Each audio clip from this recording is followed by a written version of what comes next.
Are you someone who is extremely conscious of the food that you're eating? Are you constantly worried about eating healthy? If you are, then certainly you would have seen a churn that is undergoing right now in the Indian food and beverage industry. And why just India? Even outside of India, questions are now being raised on what modern lifestyle is offering to us in terms of food. Processed and ultra-processed foods have become extremely popular. Foods with excessive salt and sugar are the exact reason why so many Indians are suffering from metabolic diseases. These are questions that are being raised after the Indian Council of Medical Research has also come out with a new set of guidelines about what you should be eating. The spotlight is on baby foods with excessive sugar, protein powders that are now prohibited. And in this episode of Health 360, it's exactly what we're going to be talking about. The food items that you should be consuming. What actually are your healthy alternatives and not perceived healthy alternatives? I'm Sneha Mordani.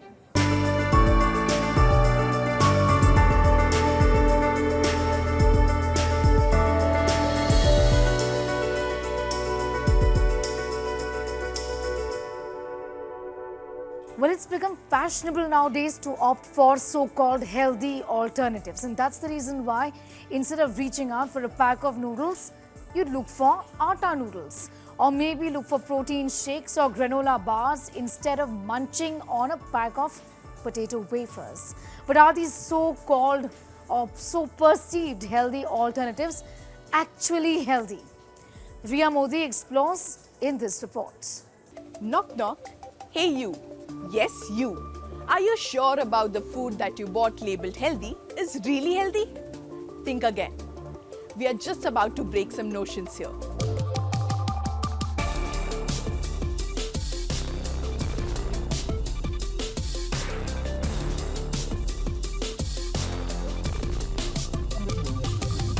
It is fashionable nowadays to reach out for products that are sold as healthy alternatives.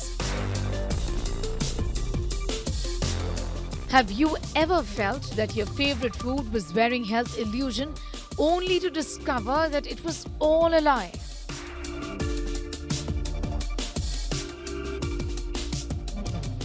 Taglines such as low fat, low sugar or diabetic friendly is a sure shot trap. Junk food pretending to be healthy is even more dangerous than junk food, because when we think something is healthy, we eat too much of it. So that's why I feel like we have to be very careful and try to find out what is actually healthy and stay eat those things rather than those which pretend to be healthy. Brands use marketing words like gluten-free, vegan, and a lot more to create a mirage in the mind of the consumers that they are eating healthy. But unfortunately, not all of it is good for you. So reading labels is the best way and the only way to understand what we are consuming. One should not get influenced by taglines such as low fat, low calorie or diabetic friendly. Here is a list of what you think is healthy, but it actually isn't. Digestive biscuits. Well, don't get fooled by the name digestive. It's actually filled with refined flour and sugar.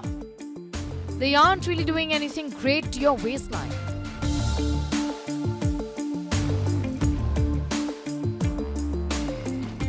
Granola bars. Well, they have been associated with healthy eating for a long time. Some are packaged with nutrients. Most are actually packed with added sugars. They also contain preservatives. Protein shakes and bars. Well, many people are under the impression that higher protein content leads to a healthier drink. But a balanced diet is actually a far better option, eliminating the unnecessary ingredients like artificial sweeteners, artificial color, oils and thickeners.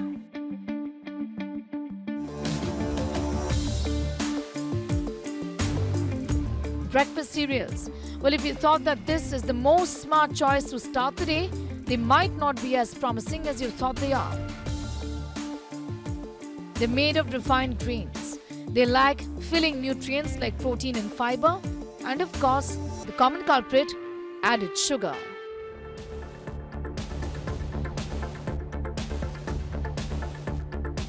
Brown bread. And you thought that brown bread is what is going to make you healthier? It's actually no better than the white one. The brown color is achieved with added colors. It's made of refined flour and has added sugar.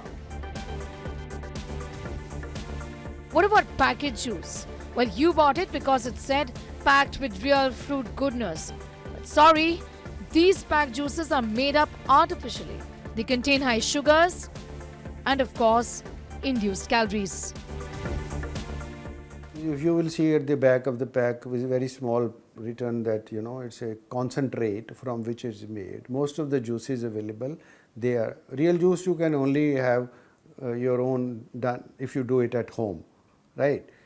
I will also give a particular advice here. Even juices in general are not healthy against a real food or a real fruit. But are you still confused about what to pick up from the aisle? Revise your approach to grocery shopping today. Grocery stores most often stock their whole foods around a parameter.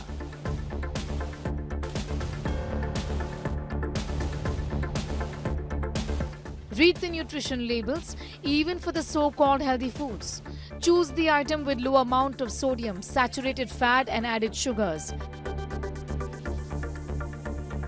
Beware of the sneaky ingredients like added sugar and sodium. They go by many names. Read the back of the pack label at the moment because the front of the pack is going to mislead you. Read the back of the pack. If the sugar, by and large, if it is more than 10% of the product, avoid. Fat, more than 10%, avoid it. First things first, buy minimal amount of processed, preserved and packaged food items. My thumb rule is if it comes from a plant, eat it. If it is manufactured in a plant, then don't eat. Ingredients are usually listed in order of their quantity from highest to lowest. So if the first or the second ingredient listed is a refined wheat flour or sugar, then it's best avoided. Do you want to become a conscious consumer and make the right choices?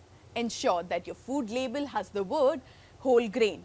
And we are not just talking about the breads, but your cereal boxes and crackers too.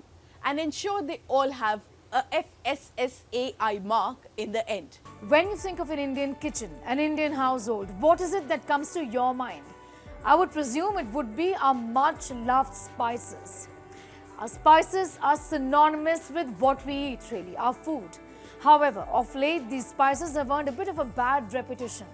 There are concerns around adulteration. Our spices have also been found with cancer-causing toxins.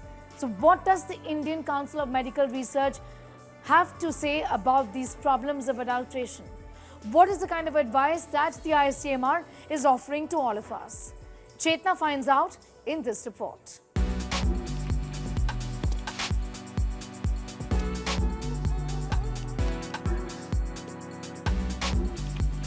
When you think of a good Indian dish, it's hard to separate it from the spices that go in it. Spices are synonymous with the Indian kitchen. But of late, these spices have been in the news for the wrong reasons. Toxic chemicals and cancer-causing agents have been found in them.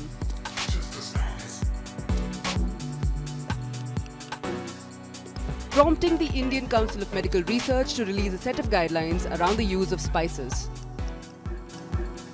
To reduce the risk of contamination and also to make safer choices while buying spices, the ICMR has suggested to buy whole spices like right here instead of powdered ones because it's easier to adulterate powdered spices. Now you can grind spices at home either by using a mortar and pestle or using a grinder like right here. So I'm going to grind a bunch of haldi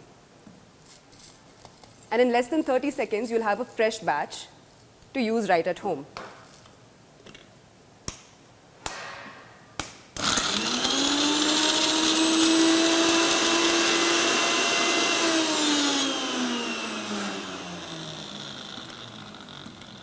There you have it, a fresh batch of spices that you can now use in your dishes. Now, there are a lot of health benefits of using whole spices. The first one is that it retains the freshness of the spice. So that gives your food a special aroma and a wonderful flavor. The second benefit is that it retains the nutrients, which obviously makes it a healthier choice. Consuming whole spices can boost your immunity. And the best part is that they have a longer shelf life than ground spices. Ground spices are prone to adulteration, and it is more common than we thought. Top brands like MDH, Everest, Gajanan, Shan and Shiba Taza failed quality tests in Rajasthan, where their spices were found to contain pesticides, insecticides and carcinogenic chemicals.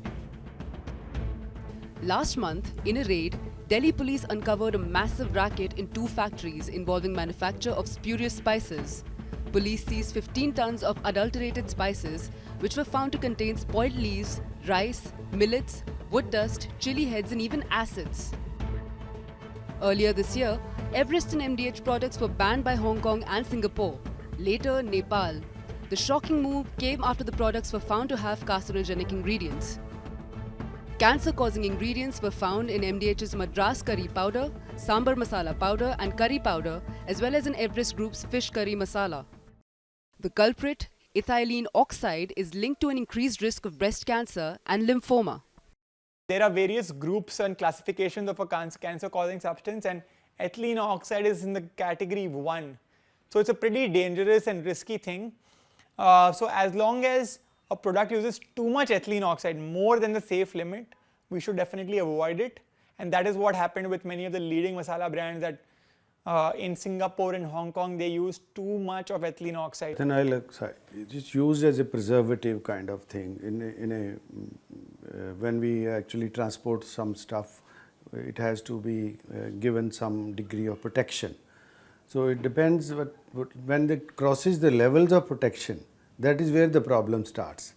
And then the whole safety of a human body is considered. But safety concerns regarding Indian spices isn't new. In 2015, Saudi Arabia banned green chilies from India, citing high levels of pesticide residue. In the past, France restricted the selling of Indian chili powder due to the presence of a carcinogenic coloring agent called Sudan Red.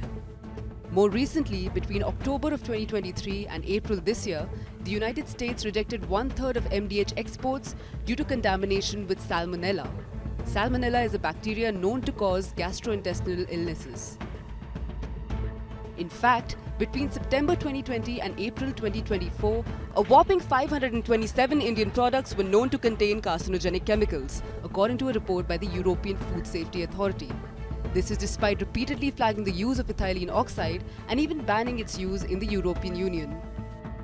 Spices can also contain adulterants in the form of artificial colors, especially in red chili powder or in turmeric powder to give them a vibrant color.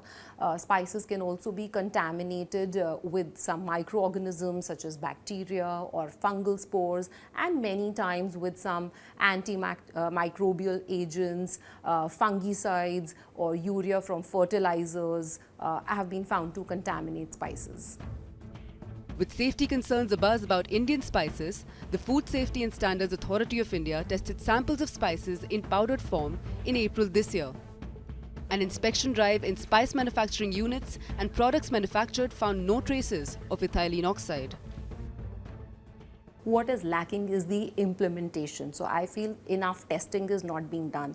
They need to pick up samples more frequently, not just for spices, but other food items, especially dairy like milk, paneer, oils, etc. Also, there should be more transparency, because when the testing is done, the results should also be accessible to all. So, are spices bad? Absolutely not. But there are better ways of consuming these. Experts suggest inspecting the aroma, color and texture of spices. Anything other than the norm might indicate adulteration. And of course, buy with caution and only purchase goods that are certified. With Chetna Vasudevan in New Delhi, Bureau Report, India Today. Have you ever thought about why women resort to weaning off their children from breast milk after just 6 months? Have you also thought about why young parents with infants are in fact getting their children to consume formula milk or reaching out for that pack of processed baby food? You, as a young parent, would be thinking that this is the best thing that you are doing for your child. However, the Indian Council of Medical Research says that we have been doing it wrong, very, very wrong all this while. If you are a young parent, This report from Sujata is what you need to watch. Added sugar is a serious problem. It is linked to higher likelihood of diabetes, baby having cavities, and infant botulism as well. Homemade food is hands down better than ready-made infant foods. Surprised? Don't be. Medical experts, the World Health Organization and the Government of India are on the same page.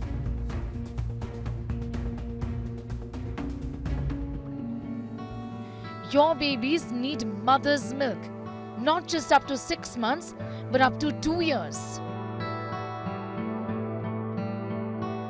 They need the food you eat, not processed baby food. If you start taking industrial food produced by the companies, which are ultra-processed foods, contain sugar in a high amount, the children get addicted to them. So they also like, after they grow, they also like the ultra-processed food, which comes in prepared packages, apparently convenient. So, but they are expensive as well as they are unhealthy. So I would suggest that when it comes to sugar part, that part is very clear now. The government of India's recent guidelines on the nutrition have clearly suggested that under the age of 2 years, there should be no added sugar in the diet of the child. Trusted processed baby food products can't be trusted any longer. Recent developments have shown the light on this. Nestle, one of the world's largest food and beverage companies, has found itself entangled in a range of controversies over the years. From the infamous Maggi noodle ban and allegations of child labor, the company has faced its fair share of scrutiny.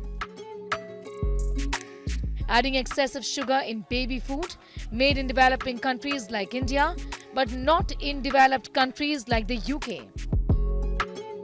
Industrial food production, which come from a system which everything is made in the factories, where a lot of additives, colors, flavors, emulsifiers, stabilizers, all the kind of chemicals are added to those products, which might be biscuits, chocolates or any other like chips or other things, which are unhealthy. And that is recognized both by the government that they are unhealthy. And because of these concerns, experts say that our ancestors actually had it right. According to the Public Eye, a Swiss investigative organization, all Cerelac baby cereals were found to contain added sugar, on average nearly 3 grams per serving in India, whereas similar products are sugar-free in the UK, Germany, Switzerland and other developed countries. But why is this concerning? The WHO advises against introducing added sugars before the age of 2. Excessive sugar intake can lead to weight gain and obesity and increase the risk of chronic diseases such as type 2 diabetes, heart disease and certain cancers later in life. Do not offer sweet items like kheer and custard and things like that because children develop a liking for sweet foods instantly, and then they'll start rejecting the savory food items. They will be craving sweet things later in life, cookies, chocolates, confectionaries, breakfast cereals and all, paving the way for childhood obesity, and which ultimately results in the lifestyle disorders such as diabetes, cardiovascular diseases, hormonal imbalances, to name a few. So what can babies eat? One of the most effective way to ensure adequate nutrition is to provide complementary home-cooked food alongside breast milk. Preparing homemade foods is better than buying formula with added sugars. Indian Council of Medical Research has reiterated the same in its recent dietary guidelines.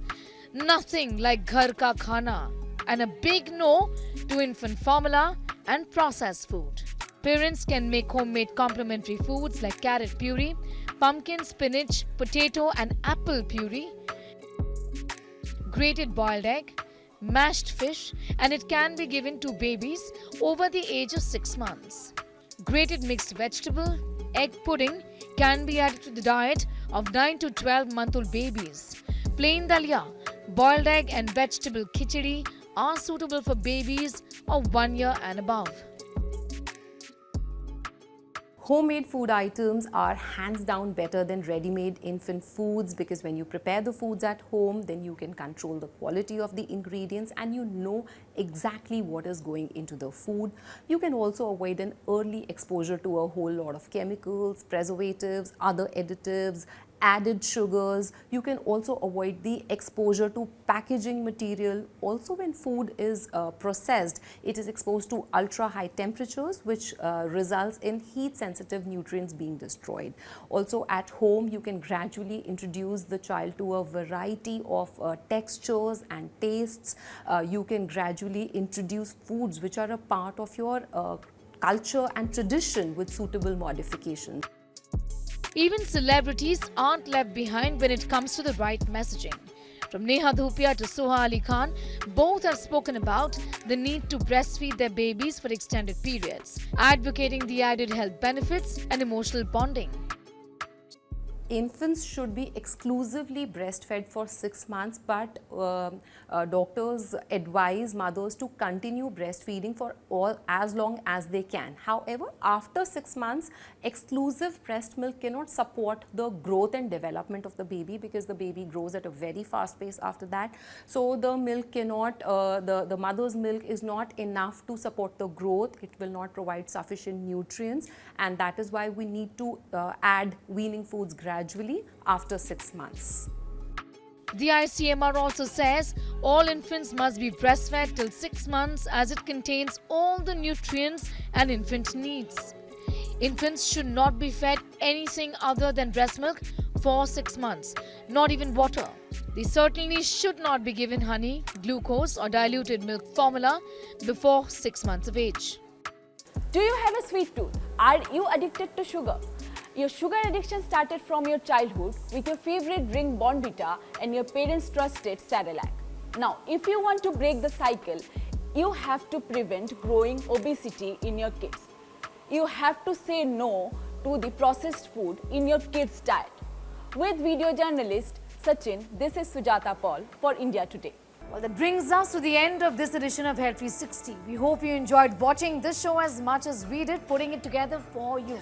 You can catch this episode and much more news around health and wellness up on India Today's website, that's indiatoday.in. You can catch all of our reports on our social media platforms as well, which is YouTube, Instagram, Facebook and Twitter. From the entire team of Health 360, I'm signing off right now. Take very good care of yourself. Bye for now.